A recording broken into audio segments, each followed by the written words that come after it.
Hello guys! For today's video, magluluto tayo ng sinabawang gulay na different version. Yan, meron tayong talbos ng kamote, dahon ng tindora or ivy gourd leaves. Yan, ivy gourd or tindora leaves. Yan yung ating mga na-harvest sa ating garden. So, yan ang ating talbos ng kamote. Yan ay purple sweet potato leaves. And then, naka-harvest din po tayo ng lemongrass. Ayun, ang ating lemongrass. Yan, medyo may konting kagat lang ng insekto. It's okay. At least alam natin organic. Hindi tayo naglalagay ng mga pesticide. So, napaka-safe kainin at masustansya. So, yan na nga po ang ating mga na-harvest na mga dahon-dahon. So, ayan ang ating lemongrass na libreng-libre nating nakuha sa ating hardin. Hindi na natin kailangan bumili dahil tayo ay may tanim. So, ayan siya. Tatanggalin natin yan mamaya ng mga tuyong dahon niya para ilagay sa ating lulutuing sinabawang gulay. Yan, i-cut na natin syempre ang ating talbos ng kamote. Yung mga tender niya na leaves, yan, medyo anuhin natin yan. Gumamit tayo ng gunting, syempre, kasi pagka kamay, okay din naman. Kanya lang kumukulay po siya sa kuko. Kaya kung may guntingin po natin ang ating mga gulay-gulay. So yan na nga, yung mga dahon ng talbos ng kamote or sweet potato leaves. It's a purple sweet potato leaves. Sabi nila ito raw ang pinakamasustansya sa lahat ng klase ng sweet potato, yung purple. So, yan. Nakabuhay tayo ng sweet purple potato na gulay. Yan. Nakapagpabuhay tayo yan. At ngayon ay hina-harvest na natin siya. Napapakinabangan na natin talaga siya. Yan. At, yan, yung mga pinagtanggalan na ganyan, yung vine. Kung mapapansin nyo, meron yung mga maliliit na ugat. Yan, pagka yan ay tinanim nyo, buhay yan agad. So, meron agad kayong instant sweet potato plant. Yan, yung mga vine na pinagtanggalan nyo, huwag nyo siyang itapon. Pwede nyo siyang itanim para magkaroon uli ka ng another plant. So, yan, ikat lang natin. Yan, may mga damage ng konti, pero that is really safe to eat. That's what we called organic vegetable. Sariling tanim, walang pesticide, siguradong masustansya, at no pesticides. Yan, pwede natin gamitin ang kamay para malaman natin kung tender pa ba. Diba? Lalo yung mga young shoots, yung pinakadulo, minsan doon mo makikita sa kamay. So, ayan, tingnan natin yung mga, may maliliit na siyang ugat. Yan, nakikita nyo ba? Yung pinakamaliliit na ugat na yan, pag nadapuan ng, ng lupa at ng tubig, sobrang bilis niyang humaba ng ugat. Ang bilis lang niya talagang mabuhay. So, yan, kahit ganyang kaliit lang yung ugat na nakikita nyo, grabe, buhay yan pag nilagay nyo, lalo sa lupa na fertile, yung may compost, ganyan. Nako, siguradong may aanihin na kayong talbos ng kamote soon. So, yan, Kaya yung mga pinagtabasan ko ng ganyan, tinatabi ko yan para itatanim ko siya uli. So, yan naman yung ating tindora or ivy gourd leaves. So, ito yung vine nito, medyo tough din Hindi natin yan isasama. Ilalagay na lang natin sa compost. Kasi matigas. So, yung kukunin lang natin sa ivy gourd or tindora ay yung kanyang leaves. Kung mapapansin nyo, itong tindora na to ay medyo malapit-lapit ng mamunga. Meron siyang pinakabunga na parang maliit na pipino. Pero ang lasa niya is mapait. So parang may pagkaampalaya ang dating niya. Sabi nila ito daw ay gamot sa diabetes. So kung may diabetes kayo, maganda ito na isama nyo sa inyong diet. So, konti lang nilagay ko kasi nga wala naman tayong diabetes. Ayan o, kung makikita nyo, meron na siyang pinaka-bunga. So, lalaki na yan kung di natin yan na-harvest. Pero okay lang yan, marami pa namang natira kasi pagka itong plant na to is napaka-invasive nito eh. So, napakarami pa rin natira doon sa pinaka-puno niya. Pagka malaki na yung bunga, ibablog ko yun at papakita ko sa inyo. So, kinuha natin mga tender leaves niya. Saka yung pinaka-dulo niya, yung may mga young shoots. Yan yung young shoots niya. Sabi nila pwede raw yan pang ano sa salad. Kahit hindi mo na iluto, parang sa salad na pampaganda ba sa pag gusto mo kumain ng salad. Yan mga young tender leaves niya. O, diba? Yan yung kanyang mga dahon. Yan, may bunga na naman siya, oh. Yan, okay lang yan. At least marami pa rin namang natira doon. At marami pa tayong ha-harvestin soon. Natry ko na rin tong excuse me, na-burp ako. Natry ko na rin ito sa noodles. Masarap din siya. Pero konti-konti lang ang lagay ko kasi wala naman tayong diabetes. Parang lang. Added nutrition sa katawan. Kasi pagka isang bagay ay maganda, hindi rin naman maganda sobra ang i-consume mo. Dapat yung tamang amount pa rin. Para safe ka pa rin. Diba? Kahit na sobrang ganda yan sa health, pero hindi mo naman nakuha yung tamang dosage, wala rin. Baka mapasama imbis na mapabuti. So, ito na yung ating lemongrass.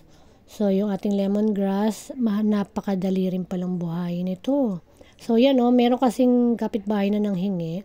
So, yan, meron siyang naiwang parang pinakamalapit na sa ugat. Yang maliit na yan, mabubuhay yan.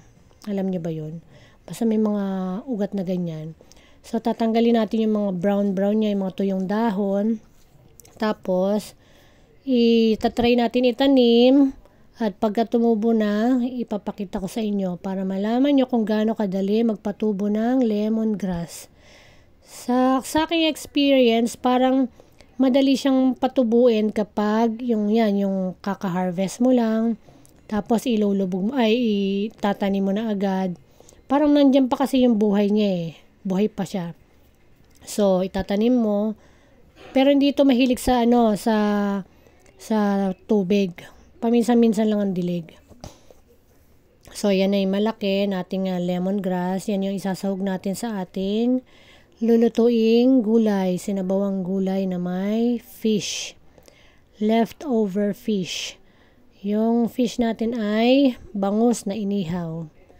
So, yun yung ating magiging ingredient sa ating sinabawang gulay. So, yan. Ang dami niyang ugat to. Itatry din natin yung itanim. So, ikakat natin doon. Tapos, yung yung mga may ugat na yan, itatanim ulit natin para mabuhay. Pakita ko sa inyo yung pagka buhay na siya. Okay, guys? Para kayo sa bahay nyo, magtanim din kayo. Mahal din to sa mall sa palengke mahal. So, iba pagka meron kang tanim. Turo ko sa inyo kung gaano kadali magtanim ng lemongrass. Okay? Isa lang nito. Sobrang dami na. Nagugulat kayo ng anak na yung mga lemongrass nyo. Ang dami nyo nang i-harvest. So, yan, ganyan mo ikakat. Yan ang cut natin. So, yung kinat natin na yun, itatanim uli natin. Okay. So, yun yung ating isasahog. Yan yung ating itatanim. Dami niyang ugat to. Diba?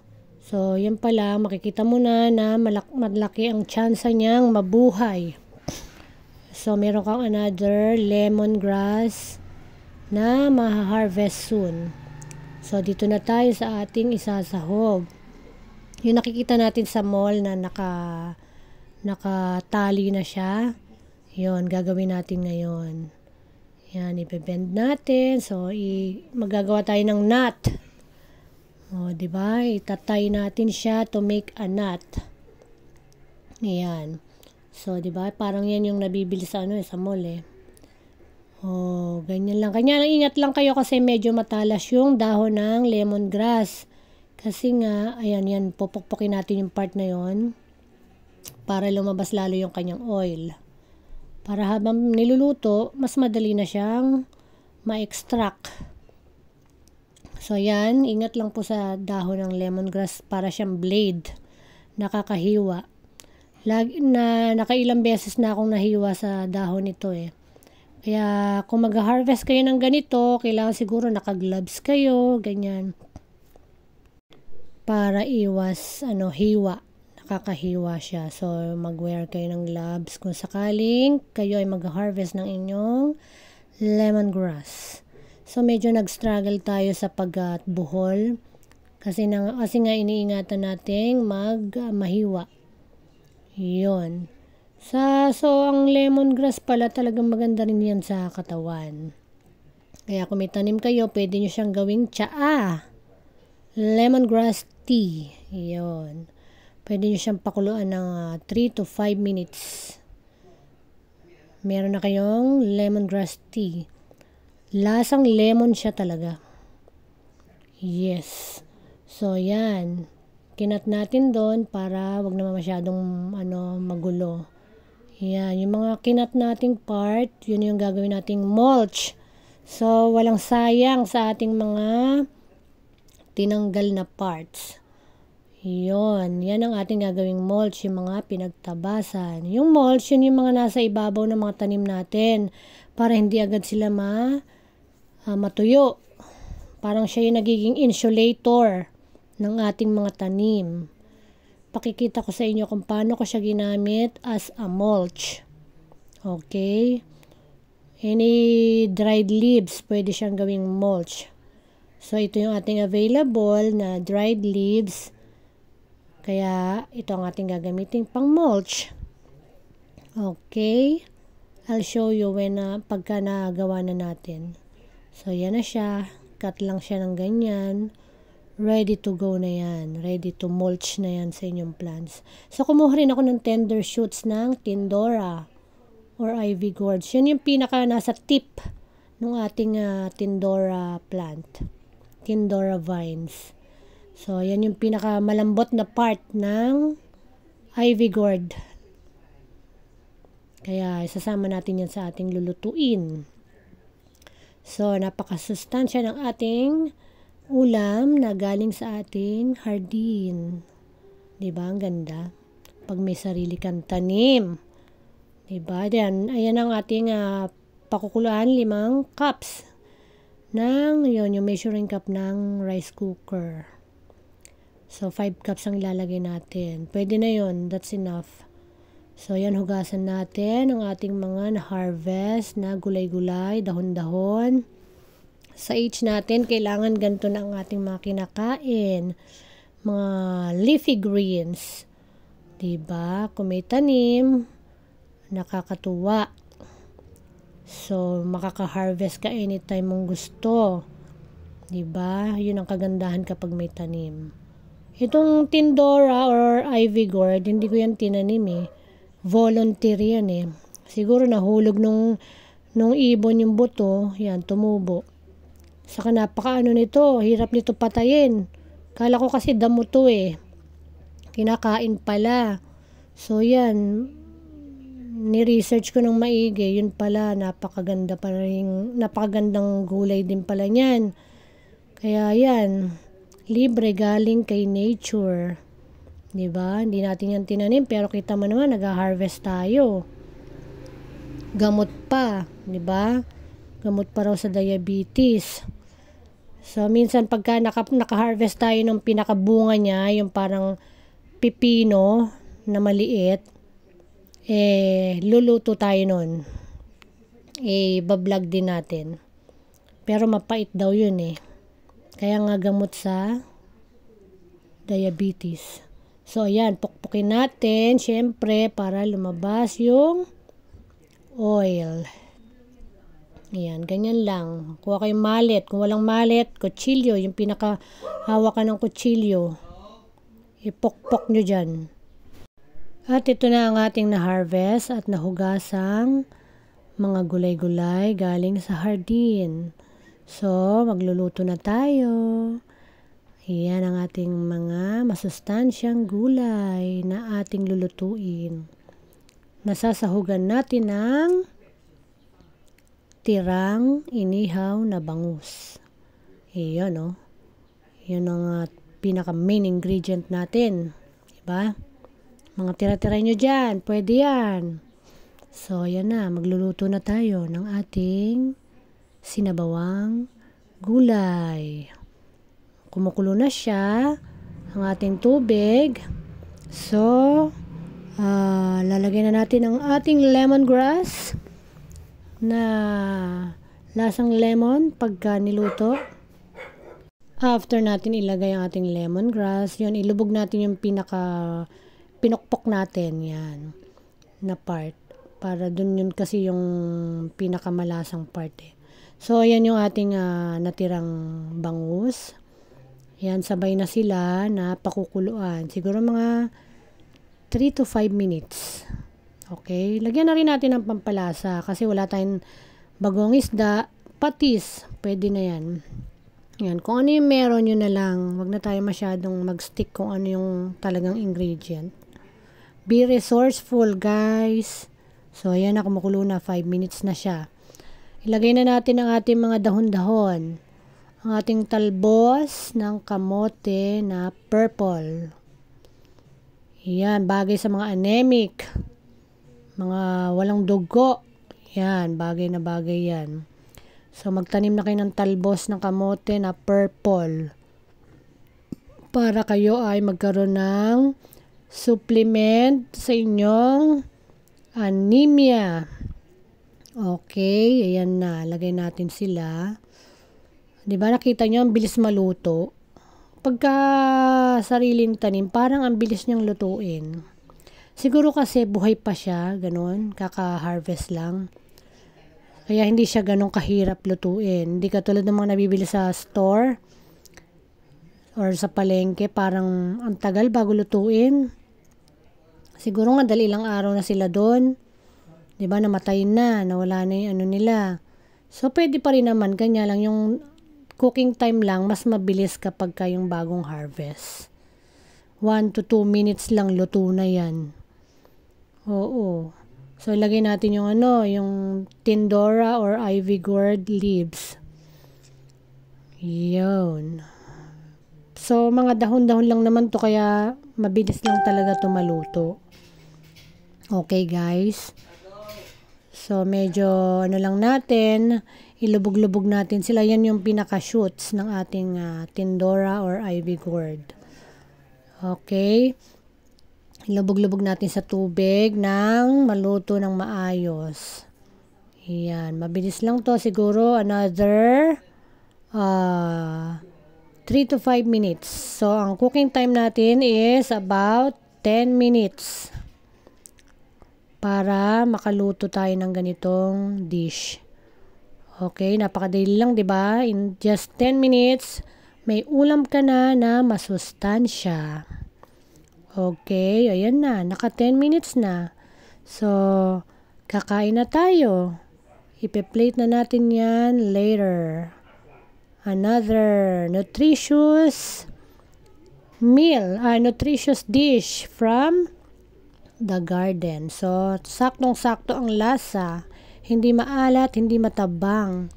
So, nutritious food again from the garden. From the garden. Hardin tuloy, hardin. Yan na, luto na. Let's eat, guys. Let's plate it. Okay? Ayan na siya. Maglagay tayo ng konting isda kasi masyadong malaki naman yun pag ilagay natin lahat. So, ayan, lahat na ng ating gulay, ilagay natin dyan para lahat ng klase ng ng gulay ay meron na harvest natin ay meron tayong makain. So, ang difference lang ng sariling tanim, parang mas masarap. Totoo yung sinasabi nila na, yun na nga, pag sariling tanim, parang mas nandun yung lasa. Oo, saka siguro yung sustansya kasi nga alam mo walang mga chemicals. Diba? Yan ang ating food for today. Diba? Walang gastos. Oh, libreng-libre galing sa hardin. So, let's eat na guys. Oh. See you on the next vlog. Thanks for watching. Bye. God bless.